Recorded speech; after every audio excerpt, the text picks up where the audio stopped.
वो संबोधित करेंगे और आपको अनुग्रहित करेंगे अपने शब्दों से इस संघर्ष के बारे में।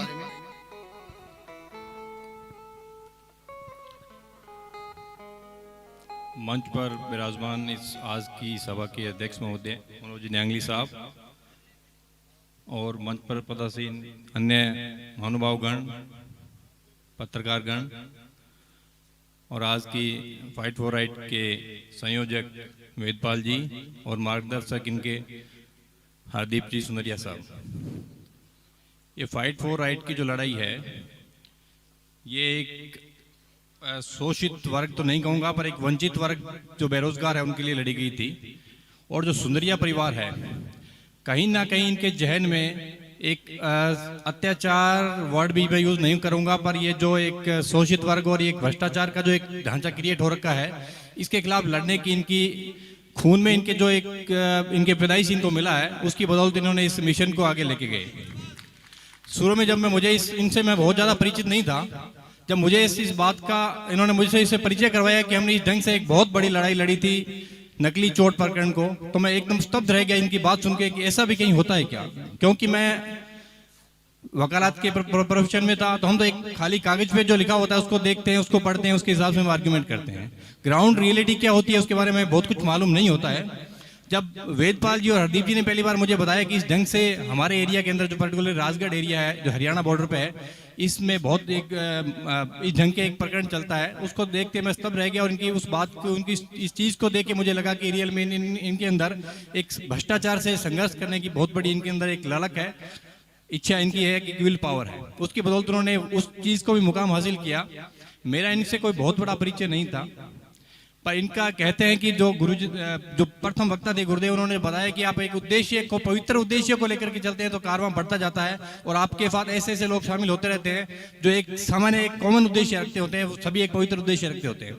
इनका एक प्रकरण हाईकोर्ट के अंदर पेंडिंग था, ये अपने पर्सनल लिटिगेशन को लेकर के हाईकोर्ट में बैठे थे वेदपाल जी।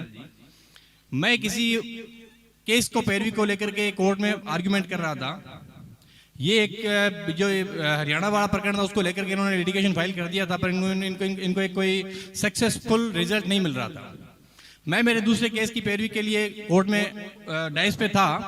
जज साहब मेरे आर्ग्यूमेंट से सेटिस्फाई नहीं हो रहे थे, तो मुझे कह रहे थे कि आपका आर्ग्यूमेंट हो गया, एनफ हो गया। मैंने कहा नहीं, मेरा आर्ग्यूमेंट अभी कंप्लीट नहीं हुआ है, मैं मेरा आर्ग्यूमेंट मुझे करने दीजिए, जो भी आपको रिजल्ट आपको देना वो दीजिए। मैंने फोर्सफुली आर्ग्यूमेंट करा था, तो जज साहब मेरे पे नाराज हो गए। मैंने कहा आप भले ही नाराज होइए, मैं मेरे आर्ग्यूमेंट को फोर्सफुली आपके सामने रखूंगा, आप जो भी आपको रिजल्ट करना आप दे दीजिएगा। जब मैं अपना आर्ग्यूमेंट कंप्लीट करके कोर्ट से बाहर निकला तो ये मेरे से मिले। इन्होंने कहा कि यार आपने बहुत अच्छी ढंग से पैरवी की है कोर्ट के अंदर, और हम भी हमारा केस आपको देना चाहते हैं। वो दिन था, ये मेरे संपर्क में आए, मैंने इनका केस लिया। इनके केस में बहुत ढंग से इन्होंने उसको स्ट्रॉन्ग कर रखा था, मैंने इसको लड़ा, और इनकी ही मेहनत का फल था और इनका एक पवित्र उद्देश्य का ही नतीजा रहा कि हमने पहले हरियाणा डिग्री प्रकरण को हमने सामूहिक रूप से लड़ा, उसमें हमें जीत हासिल हुई। सैकड़ों अभ्यर्थियों को हमने रोजगार दिलवाया, अध्यापक बने। फिर इसी जगह पहले मेरा ये दूसरा अवसर है, पूर्व में मैं यहाँ पे आया, इन्होंने बहुत अच्छे हृदय से मुझे स्वागत के लिए बुलाया, हृदय की गहराइयों से मेरा स्वागत किया। और इसी मंच से इन्होंने आगाज किया कि हमारा मिशन सेकंड अब शुरू होता है, बाहुबली 2, उसको भी हमें कंप्लीट करना है। यहाँ पे उर्मिला जी आए हुए थे, इन्होंने अपनी जो पीड़ा थी वेदपाल जी के सामने रखी कि मैं भी वंचित हूँ, मुझे भी क्या नौकरी मिलेगी क्या। उस दिन से इन्होंने इस सेकंड मिशन का आगाज किया। फिर हमने लिटिगेशन फाइल किया, लिटिगेशन लड़े, आज उसकी बदौलत जो वंचित अभ्यर्थी थे उनको नौकरी मिली। तो सबसे पहले मैं उनको शुभकामनाएं देना चाहता हूं कि एक मिशन से जुड़ के इन्होंने एक अपनी नौकरी हासिल की है, और ये एक अपना एक राष्ट्र का अच्छा निर्माता के रूप में इनको अध्यापक के रूप में नियुक्ति मिली है, जो कि अध्यापक का एक पवित्र जो एक प्रोफेशन माना जाता है।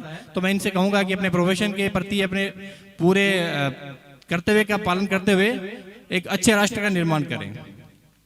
अब मैं दूसरा मेरा सेकंड टाइम में आया हूं, तो मैं ये कहना चाहूंगा अभी भी कुछ वंचित यहाँ पे जैसा बताया गया था, कुछ हमने लिटिगेशन फाइल कर रखा है, तो उनके लिए एक सुनहरा अवसर है। ये धरती बहुत पवित्र धरती है और ये बहुत सगुनी है। यहाँ से जिस बात की कोई डिमांड रखी जाती है वो ऐसा मैंने अनुभव किया है कि पूरी होती है। इसलिए आप जो भी वंचित है वो वेदपाल जी के सामने अपनी डिमांड रखें और हम पूरी कोशिश करेंगे कि बाहुबली 3 पार्ट भी आए और एक दोबारा इस चीज का हमें मौका मिले कि वंचितों को भी नौकरी मिले और उनको फिर जो वंचित रहेंगे उनको इस चीज के लिए मौका मिले और वो भी अध्यापक के पद को सुशोभित कर सके।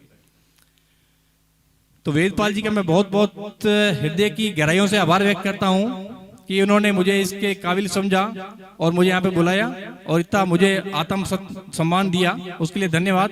न्यांगली जी जो मेरे बड़े भाई हैं, अध्यापक के एडवोकेट के रूप में इन्होंने प्रैक्टिस की थी, इनका मार्गदर्शन हमें हमेशा मिलता रहा है। हरदीप जी वगैरह सभी मार्गदर्शन के रूप में हमेशा हमारे साथ खड़े रहते हैं, तो मैं इनका भी हृदय की गहराइयों से आभार व्यक्त करता हूँ।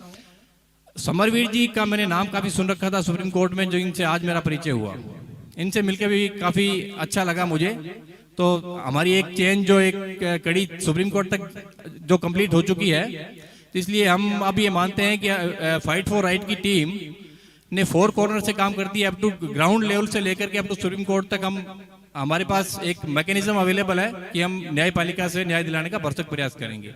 और वेदपाल जी ने अब ऐसा इतनी बड़ी टीम क्रिएट कर ली है कि 4 कॉर्नर से ये इस चीज को लेके चलते हैं, विधायिका, कार्यपालिका, पत्रकारिता साइड से भी इसको कवर करके चलते हैं। तो इनका ये जो मिशन है वो इनका लड़ाई लड़ने का तरीका बहुत ही सार्थक है और बहुत ही सार्थक परिणाम लाने वाला है। इसलिए मैं इनका बहुत ही धन्यवाद, दिल से धन्यवाद देता हूँ। जय हिंद, जय भारत। यहाँ